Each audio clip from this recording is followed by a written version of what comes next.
নমস্কার বন্ধুরা, S rice কিচেনে আপনাদের সকলকে অনেক অনেক স্বাগত। তো আপনারা পটলের তো ভিন্ন স্বাদের রেসিপি খেয়েছেন, তো নিরামিষ দিনে আজকে পটলের এই রেসিপিটা দেখুন, আপনাদের আশা করি ভালো লাগবে। গোটা গোটা পটল নিয়ে নিয়েছি, এবার এই পটলের গাগুলো একটু চিড়ে চিড়ে দেবো চাকু দিয়ে। এবার হলুদ দিয়ে মাখিয়ে নেব, রিফাইন অয়েল দিয়ে দেবো, পটলগুলো তেলে দিয়ে দেবো। এবার আমি সব পটলগুলোকে তুলে নেবো।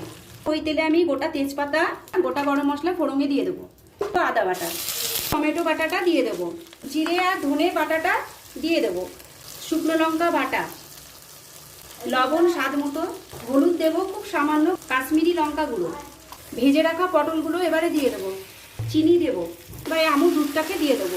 এই কাজু বাদাম বাটাটা আমি অ্যাড করব। সবশেষে আমি 1 চামচ গরম মশলার গুঁড়ো আর উপর থেকে একটু ঘি ছড়িয়ে দেবো। এই পটল ভুনার রেসিপিটা যদি আপনাদের ভালো লেগে থাকে তাহলে অবশ্যই লাইক করবেন, কমেন্ট শেয়ার করবেন, আমাদের চ্যানেলটাকে সাবস্ক্রাইব করে আমাদের পাশে থাকবেন।